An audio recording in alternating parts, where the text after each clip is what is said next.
자, 교재는 30페이지. 자, 수사부터 진도 올라갑니다. 자, 먼저 의의부터 볼게요. 자, 수사라고 하는 것은 범죄, 혐의, 유무를 명백히 하여 그랬네요. 수사가 되려면 혐의점이 나와줘야 됩니다. 그런데 비교되는 개념을 보니까 내사가 있죠.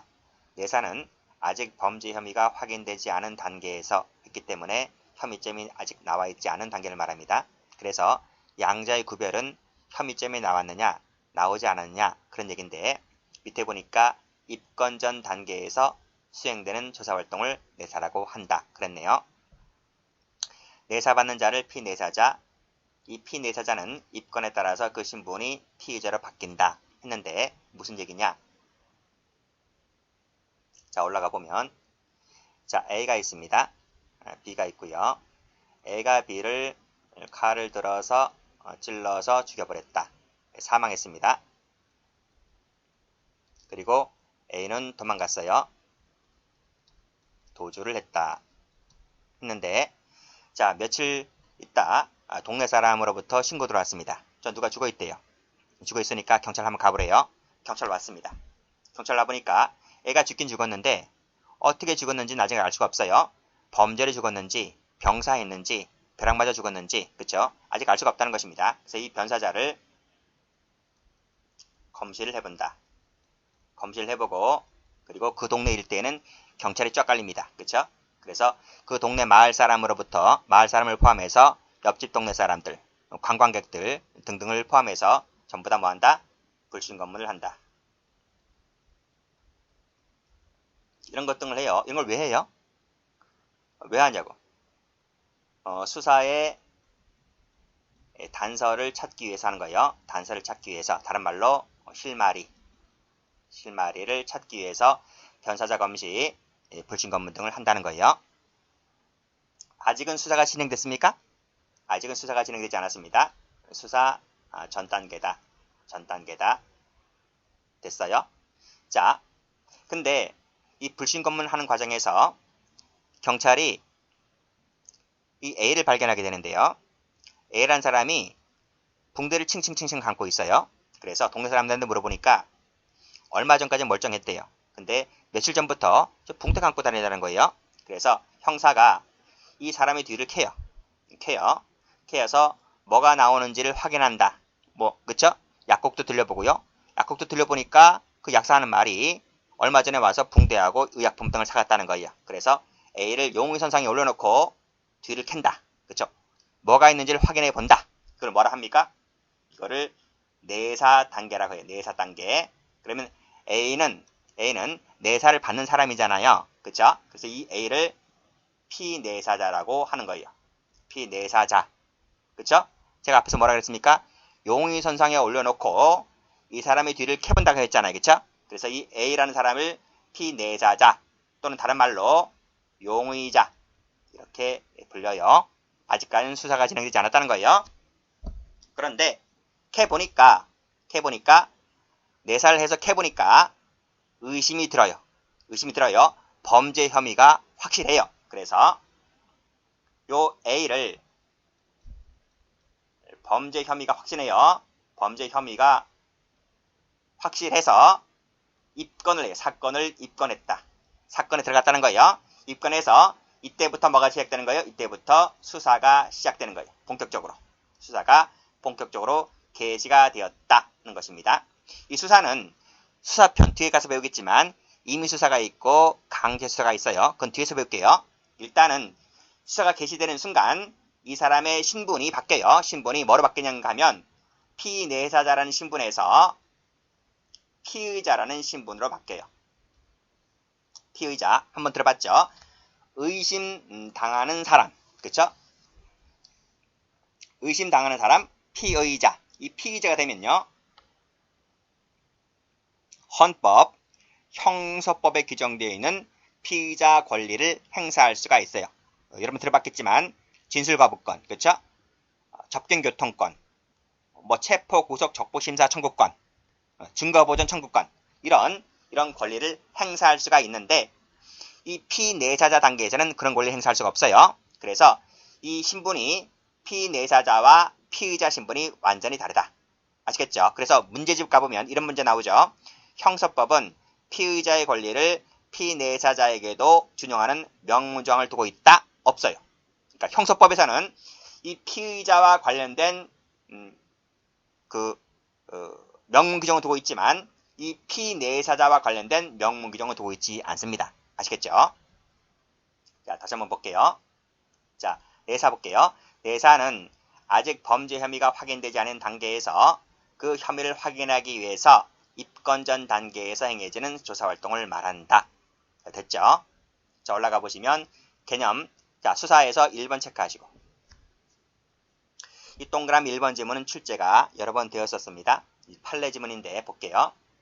자, 수사는 범인을 발견 확보하고 증거를 수집 보존하는 활동을 말한다. 그랬습니다. 이 증거가 나와 있죠. 증거를 수집 보존하는 단계는 수사 단계이지 내사 단계라고 하면 틀려요.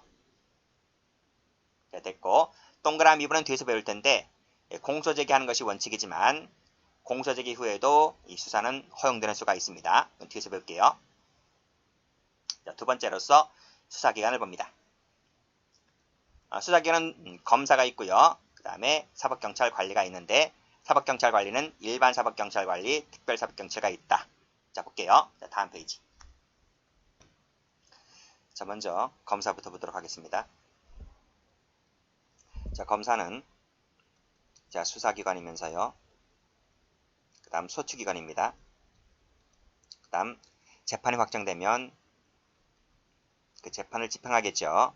집행기관이기도 해요. 자, 그런데 이 중에서 수사기관 관련해서 검사는 수사권이 있어요. 밑에 나와 있죠. 그렇죠? 혐의가 있다고 인정할 때는 범인 등을 수사하여야 한다고 해서 수사권을 주고 있습니다. 그 다음 수사 지휘권도 있어요. 자, 이것은요. 이 수사권, 수사지휘권 이것은 현행법입니다. 현행법. 경찰을 수사 지휘할 수 있어요. 그리고 수사를 종결할 수 있죠. 종결권도 주고 있다. 그래서 현행법 같은 경우에는 수사 종결권이 누가밖에 없어요? 검사밖에 없고 경찰은 수사 종결할 수 있는 권한이 없습니다. 그런데 이것이 바뀐다고 했죠. 개정법에 따르게 되면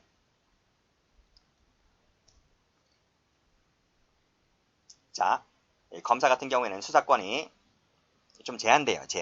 제한된다. 그래서 직접 수사할 수 있는 권한이 지금은 다 수사할 수 있는데 개정법에 따르게 되면 직접 수사할 수 있는 권한이 일부 중요 범죄로 제한되는데요. 이것은 뒤에 나올 겁니다. 그리고 수사 지휘할 수 있는 권한이 경찰에 대해서 수사 지휘할 수 있는 권한이 이것이 삭제된다. 그리고 직접 수사할 수 있는 권한이 중요 범죄로 제한되기 때문에 이 중요 범죄에 대해서는 수사 종결할 수 있는 권한이 있겠죠. 그래서 이것은 여전히 갖고 있어요. 여전히 있다. 근데 현행법에 따랐을 때 수사 종결할 수 있는 권한이 검사밖에 없다고 했는데요. 개정법에 따르게 되면 수사 종결할 수 있는 권한을 1차적으로 경찰에게 줍니다. 그건 뒤에서 볼 겁니다. 자, 됐죠? 가장 중요한 것은 뭐다? 여기서 또 수사지휘권이 이것이 삭제된다는 것이 가장 중요한 거예요. 개정법에서. 자, 됐고. 자, 밑에 조문 이동이 있죠? 95조에서 96조로 바뀌게 되는데 범죄 혐의가 있다고 인정할 때는 범인, 사실, 증거를 수사한다. 됐고. 밑에 거 읽어보시고요. 자, 두 번째로 사법경찰관리입니다. 자, 먼저 일반 사법경찰관리에는 관이 있고 리가 있습니다. 관은 검사의 지휘라는 말은 현행법이 그렇다는 거예요. 개정법에는 이런 말이 없어요. 자, 경무관, 총경 등 경위급 이상은 관이고요. 리는 경위급 이하죠. 순경, 경장, 경사, 그쵸? 이 사람들은 수사에 보조를 할 수 있을 뿐이다 그랬네요. 밑에 사법경찰관리 사무취급 읽어보시고 자, 검찰청에서도 마찬가지입니다. 주사는 6급이고 주사부는 7급이죠. 7급 이상은 경찰관, 그쵸? 7급 이하 서기 8급이죠. 서기 5는 9급이고요. 7급 이하는 리 이렇게 됩니다. 다음 페이지. 자, 196조가 있고 밑에 개정법이 있잖아요. 개정법. 개정법을 잘 봐주셔야 된다는 거예요. 그래서 먼저 1항을 보니까 위에 올라가서 수사관, 경무관 등은 사법경찰관으로서 모든 수사에 대해서 검사의 지를 받는다고 했는데 이것이 현행법이 그렇다는 것입니다. 이것이 이제 밑에 개정법 가볼까요? 자, 개정법에서 보면 경무관, 총경 나와 있고 수사관이 빠져요. 수사관이라는 직급이 없잖아요. 경찰에서는요. 이것이 빠진다. 그렇죠? 중요한 건 아닙니다. 자, 경무관, 총경, 경정, 경감, 경위는 관으로서 혐의가 있다고 인정할 때는 범인, 사실, 증거를 수사한다. 고 되어 있습니다. 여기서 검사의 지휘를 받아 하면 틀리는 거예요. 그래서 이 1항을 보게 되면 수사한다고 했죠. 수사한다. 그래서 이 사법경찰관에게 뭘 주는 겁니까? 1차적 수사권. 1차적 수사권을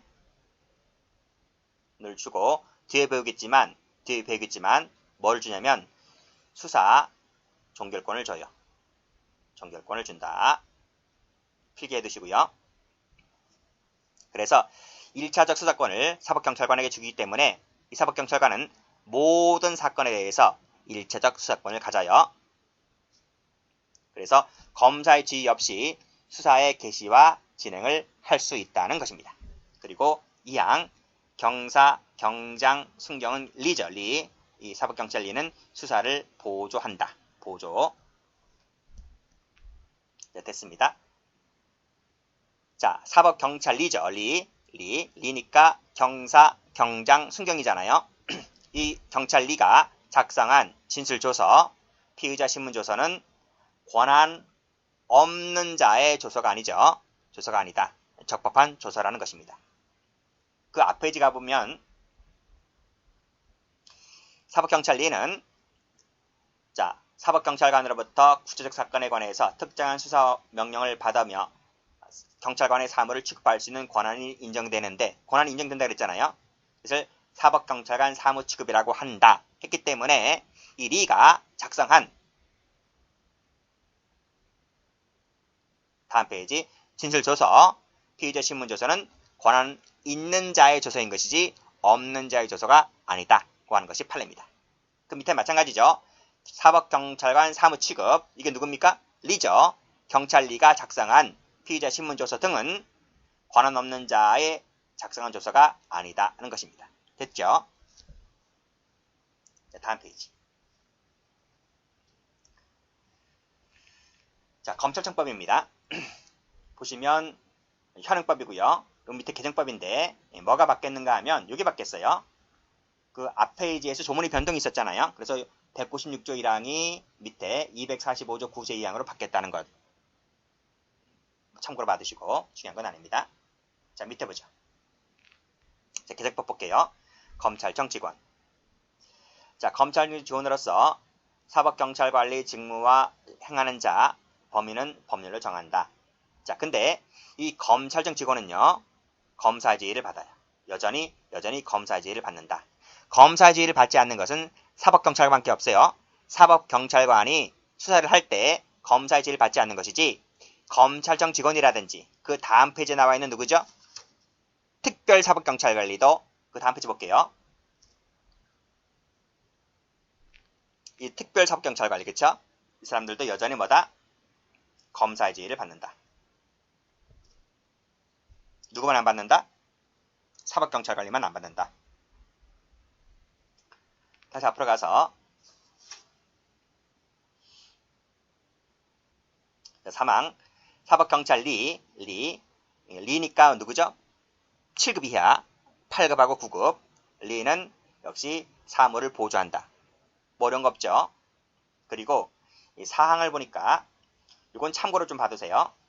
뒤에 이제 배울 거예요. 197조부터 여기 4까지 여기 5까지 이것은 어디에 나와 있는가 하면 우리 교재에 38페이지 나와 있고요. 그 다음에 245조 5부터 8까지는 교재 36페이지 나와 있어요. 나중에 공부하실 때 참고해서 보시면 될 것 같아요. 중요한 점은 아닙니다. 자, 됐고, 그 다음에 서기관, 그 다음에 사무관, 마약수사관은 검사를 보조하며 역시 검사의 지위를 받는다. 됐고, 자, 그 다음 볼게요. 이것은 개정되지 않았습니다. 원칙이 뭐다? 불구속 동그라미 치시고 이게 원칙이다. 그리고 사망 볼게요. 검사, 사법경찰관리와 그 밖에 수사 관계에 있는 자는 무슨 서류, 물건에 관한 목록을 빠짐없이 작성하여야 한다. 빠짐없이 밑줄 그시고, 이건 출제된 적 있어요. 빠짐없이가 아니라 중요 목록을 작성한다. 기출된 적이 있습니다. 그럼 틀려요. 틀리고 빠짐없이 작성해야 한다. 요 사망 체크하시고요. 다음 페이지. 특별사법경찰관리. 그래서 그 분야가 사항적으로, 지역적으로 제한되어 있는 거. 대표적인 것이 교도소죠. 그래서 교도소라는 특정 지역에 제한되어 있잖아요. 사무처리가요. 그랬을 때 교도관 중에서 경찰관의 업무를 대신하는 사람들이 있습니다. 그렇죠? 교도소 안에서도 폭행 사건이 있고 사기 사건이 있고 많이 있어요. 그랬을 때 그 사람들을 조사해서 뭐 징벌 보내기도 하고 아니면 형사처벌 받기도 하게 하잖아요. 그랬을 때 그 특별사법경찰관리가 이 피의자, 재소자를 조사해서 피의자 신문조서를 작성하고 이 서류를 검찰에 보내서 검찰이 기소하게 되잖아요. 그랬을 때 이 특별사법경찰관리는 일반 경찰과 동등한 지위와 권한을 갖는다고 하는 것입니다. 밑에 법 보시고요. 개정법 볼게요. 삼림, 회사, 전매, 세무, 군수사기관 등등 따로 법률로 정한다. 이 사람들은 모든 수사에 대해서 검사 지위를 받는다. 혐의가 있다고 인정할 때 수사를 개시 진행할 수가 있고요. 검사 지위가 있을 때는 이를 따라야 하고요. 그 다음에 이 특별사법경찰관은 사건을 수사했을 때 지체 없이 검사에게 사건을 송치를 한다 그랬어요. 이 특별사법경찰관은요. 수사 종결권이 없습니다. 수사 종결권이 없다. 없어서 모든 사건의 기록을 검사에게 사건을 송치하고 서류와 증거물을 송부하여야 한다. 앞에 나와 있죠. 앞에 보시게 되면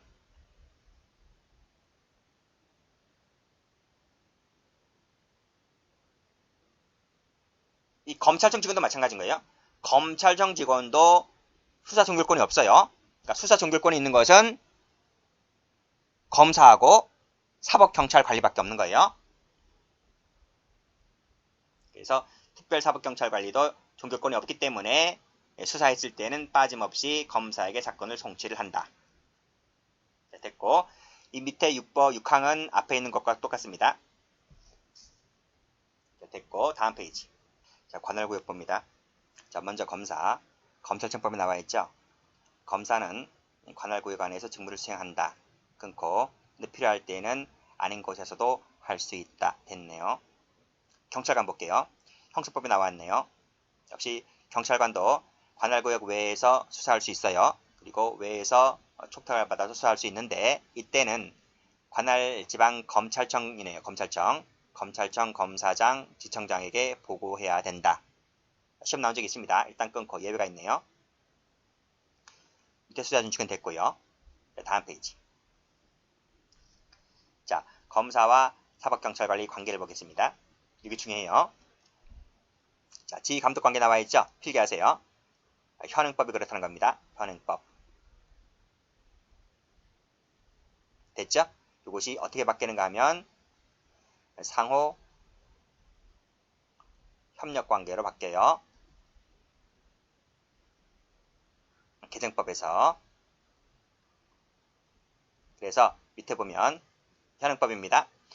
자, 경찰관은 모든 수사에 대해서 검사의 지위를 받게끔 되어 있고 사망, 검사 지위가 있을 때는 이에 따라야 한다고 되어 있습니다. 그런데 이것이 어떻게 바뀐다고요? 밑에 개정법. 검사와 사법경찰관은 수사, 공소제기, 유지에 관해서 서로 협력해야 된다라고 해서 협력관계로 바뀐다. 그리고 일반적 준칙사항은 대통령령으로 정한다. 그 대통령령이 지금 한참 작업 진행 중이다. 는 것입니다. 자, 밑에 볼게요. 자, 사법경찰관은 고소 고발 사건을 포함하여 수사를 했을 때에는 다음 구분에 따른다 그랬죠. 그쵸? 자, 먼저 경찰관이 수사를 해보니까 혐의점이 나타났습니다. 혐의점이 나타났다. 그랬을 때에는 지체 없이 검사에게 사건을 송치하고 서류 등도 함께 검사에게 송부하여야 한다. 왜? 공소제기권이 검사에게 있기 때문에 따라서 검사에게 사건을 송치하고 자료 등을 송부해야 되겠죠. 근데 그 2항이 중요한 거예요. 2항 2번 체크하시고 그 밖의 경우에는 그 밖 밑줄 그시고 이게 무슨 말이죠? 혐의점이 있을 때는 기소를 해야 되니까 지체 없이 검사에게 사건을 송치를 하면 되는데 그 밖의 경우에는 무슨 말이에요? 혐의점이 없을 때는 이런 말이에요.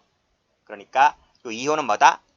혐의점이 없어서 혐의가 나타나지 않아서 그래서 불송치할 때 그쵸?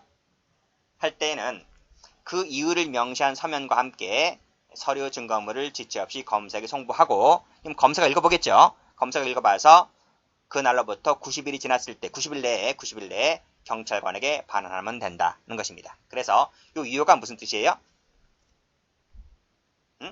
경찰에게 뭘 줬다고요? 경찰에게 수사를 종결할 수 있는 권한을 주었다고요. 이거예요. 그쵸? 혐의점이 있으면 일로로 가면 되는데 혐의점이 없으면 경찰이 스스로 수사를 종결할 수 있잖아요. 그쵸? 이것이 바로 개정법과 관련된 가장 핵심적인 내용이다. 이렇게 보시면 될 것 같아요. 자, 그러면 피해자 가족 등이 억울한 수가 있잖아요. 그랬을 때 이유 같은 경우에 즉 혐의점이 없어서 불송치한다고 했을 때 이것을 그 송부한 날로부터 7일 내에 7일 동그라미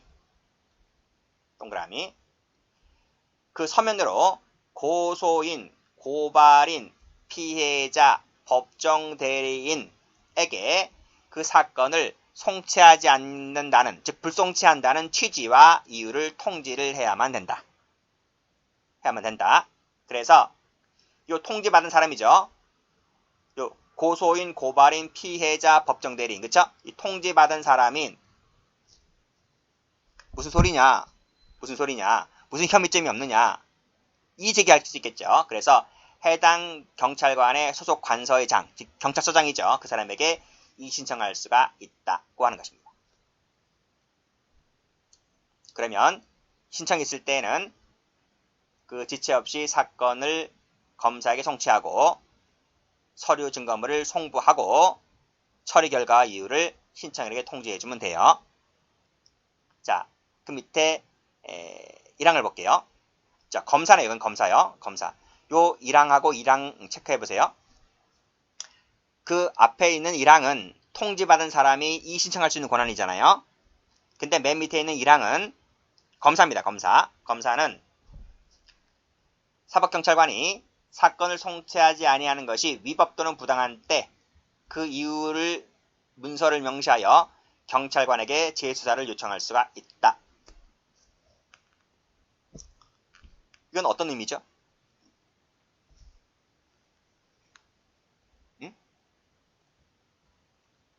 이 경우에는 그 고소인 등의 이의 신청을 요하지 않는 경우잖아요. 그쵸?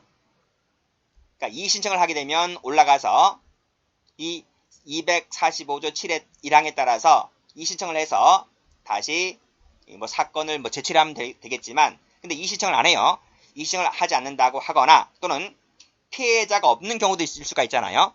피해자가 없는 경우이거나 했을 때는 검사가 그 사건이 위법 부당하다고 인정할 때 경찰관에게 재수사 요청을 할 수가 있고 그게 있다면 경찰관은 재수사를 해야만 됩니다. 됐습니다. 그래서 이 페이지에서 가장 중요한 것이 요 245제 5 별표 쳐보시고요. 그 다음에 나머지는 숫자를 좀 받으시면 되겠네요. 90일, 그 다음에 7일 받으시고 그리고 그 고소인 고발인에게 이의 신청권을 주었다. 검사에게 재수사 요청권을 주었다. 봐두시면 될 것 같아요. 됐습니다. 다음 페이지. 자, 검사의 직무입니다. 자, 1항을 보시면 검사는 사법경찰관리 지감독이 있는데 이게 언제 없어진다는 거죠. 그래서 밑에 보시면 자, 검사는 대표자로서 다음 각호의 직무와 권한이 있다고 했네요. 자, 수사권을 여전히 주긴 주는데 제한되어 있습니다. 다음을 앞에 끊으시고 수사를 개시할 수 있는 업무는 범위는 다음과 같다. 그래서 가나다를 묶어보시면 부패범죄, 경제범죄, 공직자범죄, 선거범죄, 대형 참사 등으로 제한되고 있고요. 경찰 공무원의 범원범죄도 검사가 직접 수사할 수 있어요. 자, 여러분 죄 짓지 마세요. 자, 다를 보시게 되면 가와 나와의 범죄, 그쵸? 사법경찰관이 송치한 범죄와 관련해서 인지한 각 해당 범죄와 직접 관련된 범죄로 제한된다. 즉 검사가 직접 수사할 수 있는 범위는 가나다로 제한된다. 그쵸? 그 다음 2호 보시면 특별사법경찰관리 지휘감독은 여전히 남아있고요. 자, 밑에 54조. 자, 이것도 시험에 나온 적이 있습니다. 서장이 아닌이에요. 서장이 아닌 경정이합니다. 자, 부당한 행위를 했을 때 지방검찰청 검사장은 수사 정지를 명하고 교체 임용을 요구할 수가 있다. 아닌이라 했어요. 시험에 나온 적이 있는데 서장을 포함해서 하면 틀려요. 그리고 그 임용권자는 정당한 사유가 없다면 교체 임용해야만 한다. 자, 밑에 형소법이죠. 지방검찰청 검사장, 지청장은 검사로 하여금 매월 1회입니다. 매월 1회 동그라미 쳐보시고 체포 구속 장소를 감찰하게 하여야 한다. 숫자 좀 봐두세요. 6개월 아닙니다. 3개월 아닙니다. 매월 1회 이상. 그 다음 검사는 적법 절차에 의하지 않고 체포 구속된 것이라고 의심할 만한 상당한 이유가 있을 때에는 즉시입니다. 즉시 동그라미 쳐보시고. 자, 시험에 나온 적도 있어요. 어떻게 나온 적이 있는가 하면 24시간 이내에 하면 틀려요. 즉시 석방하거나 검찰에 송치할 것을 명하여야 한다. 됐죠? 다음 페이지. 자, 지휘감독 방법인데 이것은 현행법 얘기입니다. 개정법에서 이런 말씀은 안 돼요. 근데 앞에서 뭐라고 했습니까? 검사하고 사법경찰관은 서로 협력해야 된다 그랬잖아요. 그리고 경찰에게 수사권, 수사 전교권을 줬잖아요. 근데 이것을 검사가 통제할 수가 있는가? 통제할 수 있다는 것입니다. 볼게요. 자, 먼저 보완 수사 요구. 자, 1항 검사는 다음 하나에 해당하는 경우에 사법경찰관에게 수사 보완 수사를 요구할 수가 있다. 즉 앞 페이지 한번 가볼까? 이 부분이죠. 이 부분. 자, 경찰관은 혐의가 있다고 인정할 때 지체 없이 검사에게 사건을 송치하고 서류와 증거물을 검사에게 송부해야 한다 그랬잖아요. 한다 그랬는데 이게 미미해요. 불충분한 수사를 해가지고 온 거예요. 대충 해가지고 처벌해달라고 갖고 온 거예요. 그랬을 때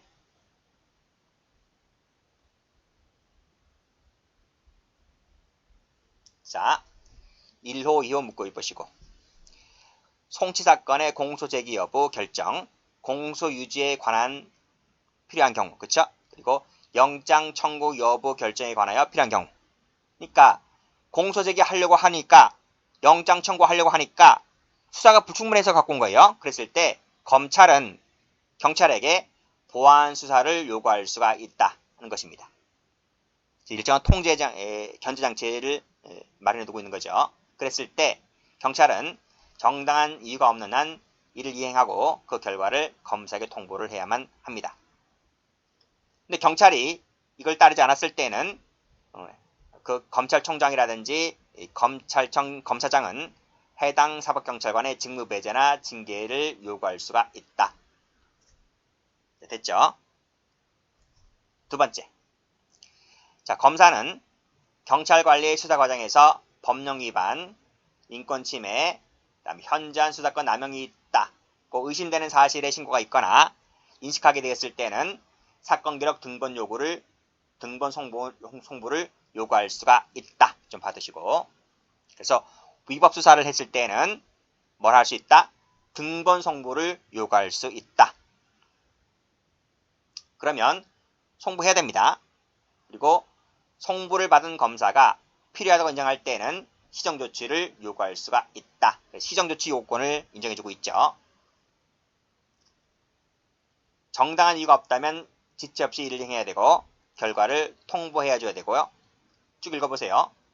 쭉 읽어보시고 정당한 이유 없이 이행되지 않았다고 인정할 때는 사건을 어떻게 한다? 송치 요구할 수가 있다. 적어드릴까? 자, 이것은 뭐라 그래요? 이것은 송치 요구권이에요. 그 다음 올라가 보시면 이것은 뭐라 그래요? 사건 기록 등본 송부 요구권. 그 다음 쭉 올라가 보시면 이건 뭐죠? 보완 수사 요구권. 그쵸? 이건 뭐예요? 이건 직무배제 징계 요구권. 이걸 누구한테 준다고요? 검사에게.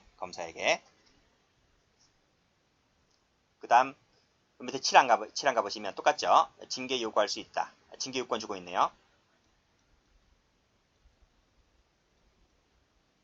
이건 뭐가 없어요? 이건 직무 배제가 없네요. 징계 요구권밖에 없고. 그리고 중요한 것이 8항 체크하시고. 경찰관은 신문하기 전에, 그쵸? 전에 수사 과정에서 법령 위반, 인권 침해, 현저한 수사권 남용이 있을 때는 검사에게 구제를 요청할 수 있다는 점을 피의자에게 알려줘야만 돼요.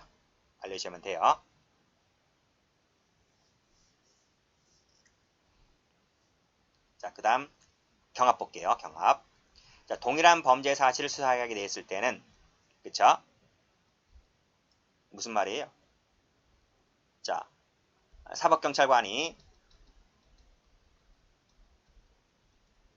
A 사건을 지금 수사하고 있잖아요. 그쵸? 근데 검찰도 A 사건을 수사하고 있어요. 그랬을 때 검사는 경찰에게 사건 송치를 요구할 수 있다. 그래서 이렇게 사건 송치를 요구할 수 있다는 거예요. 그러면 1항의 요구를 받은 경찰관은 지체 없이 검사에게 사건을 송치해야 된다. 이렇게 송치를 해야 된다는 거예요. 자, 일단 끊고.